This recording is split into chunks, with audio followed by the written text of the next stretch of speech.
Movie की शुरुआत में देखते हैं कि दो हवाई दुर्घटना से बचे लोग एक सुनसान द्वीप पर एक रहस्यमयी मशीन जैसी चीज खोजते हैं। उसके ऊपर एक भारी हैच लोहे का दरवाजा लगा हुआ था, लेकिन उसमें न तो कोई ताला था और न ही कोई हैंडल। लेकिन सवाल यह था, अंदर क्या है? ये पता लगाने के लिए दोनों ने टूटे हुए विमान के मलबे से एक अस्थायी हथौड़ा बनाया और जोर लगाकर उस हैच को तोड़ने की कोशिश की। एक भयानक धमाका हुआ। उस वार की ताकत से सहारा देने वाला ढांचा तक टूट गया, मगर हैच पर एक खरोंच तक नहीं आई। गंजा आदमी गुस्से से पागल हो गया। वह हैच पर लात मारते हुए उसे गालियां देने लगा। गंजे आदमी ने देखा कि उसकी टांग घायल हो चुकी थी, लेकिन अजीब बात यह थी कि उसे बिल्कुल भी दर्द महसूस नहीं हो रहा था। उस रात उसे यह बात बहुत अजीब लगी। उसने ठान लिया कि वह हर हाल में इस हैच को खोलेगा। लेकिन तभी अचानक आसमान में विमान की तेज आवाज गूंजने लगी। दोनों ने ऊपर देखा तो एक विमान नियंत्रण खोकर नीचे गिरता दिखाई दिया। उन्हें लगा कि शायद बचाव दल आ गया है। दोनों बिना देर किए उस तरफ दौड़ पड़े। रास्ते में गंजे आदमी को कुछ दिखाई दिया। उसने उठाकर देखा तो वह एक क्रॉस था। लेकिन जैसे ही गंजे आदमी ने पास की बेल खींची,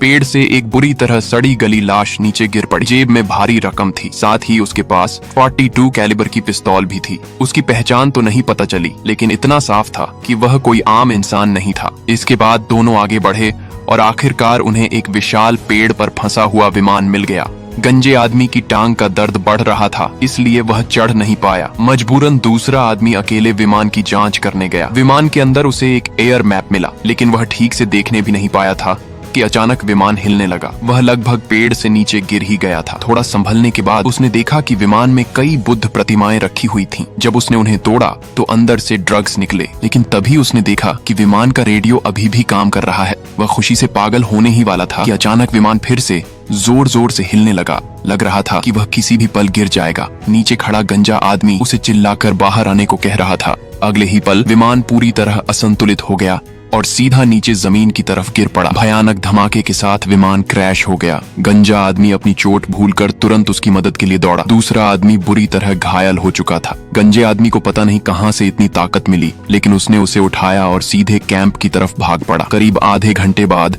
वह घायल आदमी को कैंप वापस ले आया। जब जैक ने हादसे की वजह पूछी तो गंजे आदमी ने झूठ बोल दिया कि वह गलती से पहाड़ी से गिर गया था। इसके बाद जैक उसका इलाज करने लगा, लेकिन जब उसने गंजे आदमी को मदद के लिए पुकारा तब तक वह कैंप छोड़ चुका था। वह सीधे उस रहस्यमयी हैच के पास गया और जोर जोर से रोने लगा। असल में वह पहले कमर से नीचे तक लकवाग्रस्त था, लेकिन इस द्वीप पर आने के बाद वह चमत्कारिक रूप से चलने लगा था। उसे लगता था कि यह इस रहस्यमयी द्वीप की शक्ति है, लेकिन अब उसकी टांगों ने दोबारा काम करना बंद कर दिया था। वह जमीन पर घिसटते हुए हैच के सामने पहुंचा। अचानक वह हैच चमकने लगा। उसी समय घायल आदमी भी होश में आ गया। उसने जैक को उस रहस्यमयी हैच के बारे में बताया, लेकिन ज्यादा कुछ कहने से पहले ही वह फिर बेहोश हो गया। तभी जैक ने देखा कि उसकी टांग बुरी तरह सूज चुकी थी। ये कोई साधारण गिरने की चोट नहीं थी। गंजे आदमी के झूठ की वजह से जैक गलत इलाज करता रहा। अगले दिन वह आदमी मर गया। उधर उसी दिन एना के बच्चे का जन्म भी हुआ। पूरा कैंप एक साथ खुशी और दुख दोनों में डूब गया, लेकिन गंजा आदमी अभी तक वापस नहीं आया था। जब उस आदमी का अंतिम संस्कार हो रहा था तभी वह खून से लथपथ हालत में कैंप लौटा। उसने सबको विमान मिलने की बात बताई। ये सुनकर जैक अपना आपा खो बैठा। अपने दोस्त की मौत ने उसे पूरी तरह तोड़ दिया था। वह गंजे आदमी को मारने दौड़ा, लेकिन बाकी लोगों ने बीच में आकर उसे रोक लिया। जैक को शांत कराने के बाद घुंघराले बालों वाला आदमी जो रेडियो सिग्नल खोजने की कोशिश कर रहा था, गंजे आदमी के साथ विमान ढूंढने निकल पड़ा।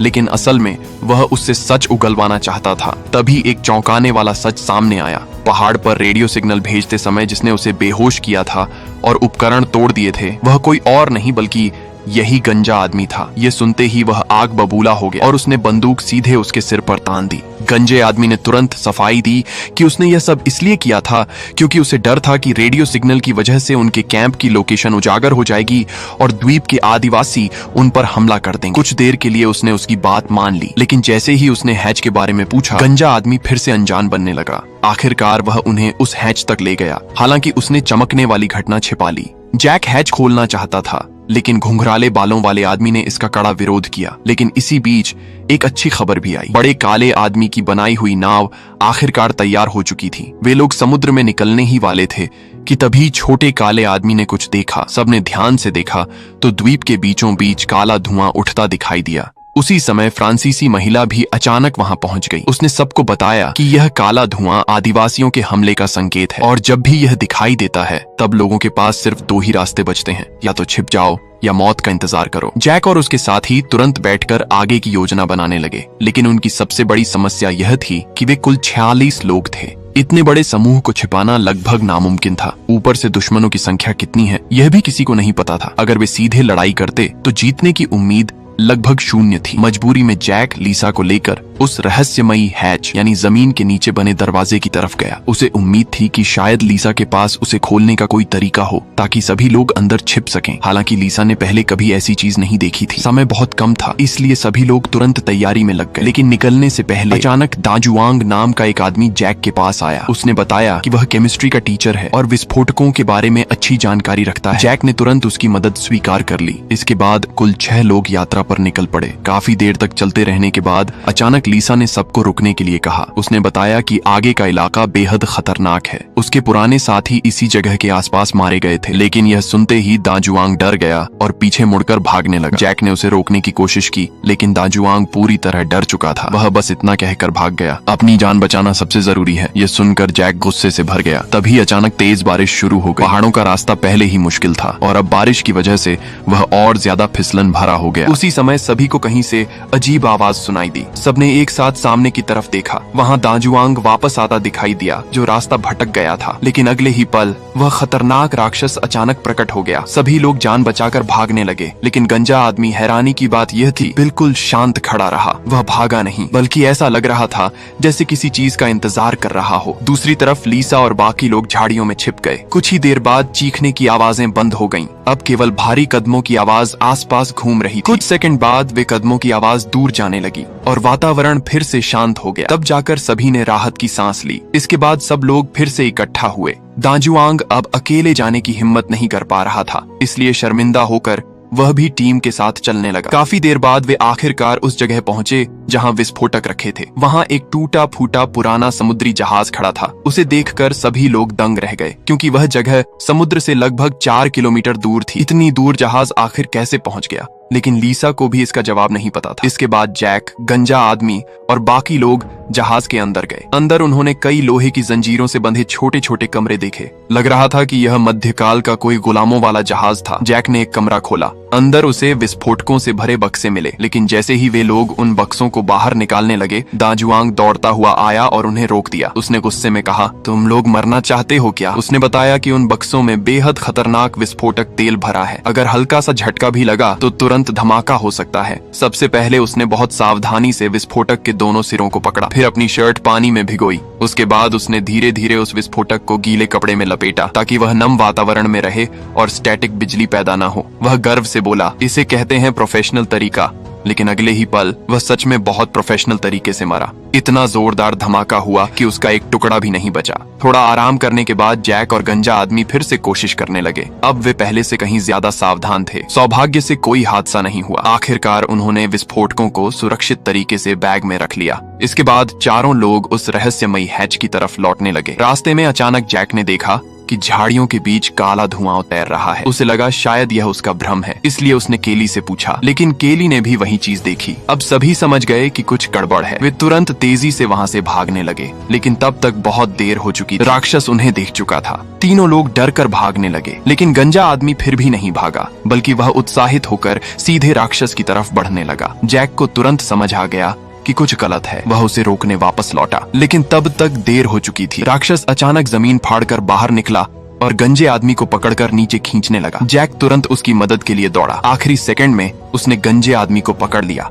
लेकिन राक्षस की ताकत इतनी ज्यादा थी कि जैक चाहकर भी उसे बाहर नहीं खींच पा रहा था। आखिर मजबूर होकर जैक ने केली से विस्फोटक मांगा। उसने बम उठाकर सीधे उस गड्ढे में फेंक दिया। एक जोरदार धमाका हुआ, फिर वह काले धुएं में बदलकर गायब हो गया। लेकिन सबसे अजीब बात यह थी कि बच जाने के बाद भी गंजा आदमी खुश नहीं था। वह गुस्से में जैक को घूर रहा था। ऐसा लग रहा था जैसे उसे राक्षस को चोट पहुंचाना बिल्कुल पसंद नहीं आया। इसी दौरान दूसरी तरफ बचाव वाली नाव भी पानी में उतर चुकी थी। उसमें दा हेई, सैंग ब्याओ और पांचाई बैठे थे। उनका काम बाहर जाकर मदद ढूंढना था। रात के समय सैंग ब्याओ ने दूर एक जहाज को गुजरते देखा। उन्होंने तुरंत सिग्नल फ्लेयर छोड़ा। कुछ ही मिनटों में वह जहाज उनकी तरफ आने लगा। सभी लोग बेहद खुश हो गए। उन्हें लगा कि अब उनकी मुसीबत खत्म होने वाली है। लेकिन जब सामने वाले लोगों को पूरी बात पता चली तो उन्होंने अचानक कहा, हमें वह छोटा काला बच्चा दे दो। दाहेई को लगा शायद उसने गलत सुना, लेकिन सामने वालों ने दोबारा वही बात कही। वे बच्चे को अपने साथ ले जाना चाहते थे। सैंग ब्याओ को तुरंत खतरे का एहसास हुआ। उसने धीरे धीरे अपनी बंदूक की तरफ हाथ बढ़ाया। अचानक सारी लाइटें बंद हो गईं। सैंग ब्याओ ने तुरंत गोली चला दी, लेकिन निशाना चूक गया। उसी समय सामने वालों ने गोली चलाकर उसे समुद्र में गिरा दिया। पांचाई तुरंत उसे बचाने के लिए समुद्र में कूद गया। मौके का फायदा उठाकर दुश्मनों ने दाहेई को भी समुद्र में फेंक दिया और उस छोटे बच्चे को अपने साथ ले गए। जाते जाते उन्होंने एक बम भी फेंका, जिससे बचाव वाली नाव पूरी तरह नष्ट हो गई। दाहेई बस बेबस होकर अपने बेटे को जाते हुए देखता रह गया। दूसरी तरफ जैक ने गंजे आदमी से पूछा, तुम मुझे ऐसे क्यों देख रहे थे? क्या तुम उस राक्षस की रक्षा करना चाहते हो? उसने कहा कि उसे लगता है कि विमान दुर्घटना कोई हादसा नहीं थी, बल्कि यह सब किस्मत का खेल था जो उन्हें यहाँ तक लेकर आया। उसने कहा, सोचो, विमान की सीढ़ियां इतनी तबाही में कैसे बच गईं? स्टील वाला आदमी विमान के नीचे दबकर मारा गया और इस द्वीप से उठता काला धुआं भी कोई संयोग नहीं था। उसके मुताबिक ये सारी घटनाएं उन्हें उसी रहस्यमयी हैच तक पहुंचाने के लिए हुई थीं। लेकिन जैक एक व्यावहारिक इंसान था। वह किस्मत जैसी बातों पर विश्वास नहीं करता था। इसके बाद चारों लोग हैच के पास पहुंचे। उन्होंने विस्फोटक लगाए और फ्यूज तैयार की। सब कुछ तैयार हो चुका था, लेकिन तभी अचानक मोटे आदमी की टॉर्च नीचे गिर गई। जब वह उसे उठाने झुका तो उसकी नजर हैच पर लिखे कुछ नंबरों पर पड़ी। वह नंबर बिल्कुल वैसे ही थे जैसे उसके दोस्त ने शैतानी डिब्बे के बारे में बताए थे। ये देखकर मोटा आदमी डर गया। वह तुरंत विस्फोट रोकने के लिए दौड़ा, लेकिन गंजे आदमी ने उसकी बात नहीं सुनी। उसने जल्दी से फ्यूज में आग लगा दी। मोटा आदमी पागलों की तरह आग बुझाने दौड़ा। सौभाग्य से जैक ने समय रहते उसे खींच लिया। अगले ही पल एक भयंकर विस्फोट हुआ। पूरा आसमान आग की लपटों से भर गया। धुआं हटने के बाद उन्होंने देखा कि हैच पूरी तरह टूट चुका था, लेकिन अंदर का दृश्य देखकर सबकी आंखें खुली रह गईं। वहां एक बहुत गहरी सुरंग थी, जिसमें नीचे जाने के लिए लंबी सीढ़ियां बनी हुई थीं। उस सुरंग का अंत दिखाई ही नहीं दे रहा था। ऐसा लग रहा था जैसे इस रहस्यमयी द्वीप का सबसे बड़ा राज और शायद उनकी किस्मत का आखिरी पड़ाव उसी सुरंग के अंदर छिपा हुआ था। ऐसे ही और मूवीज एक्सप्लेनेशन देखने के लिए चैनल को सब्सक्राइब कर लेना।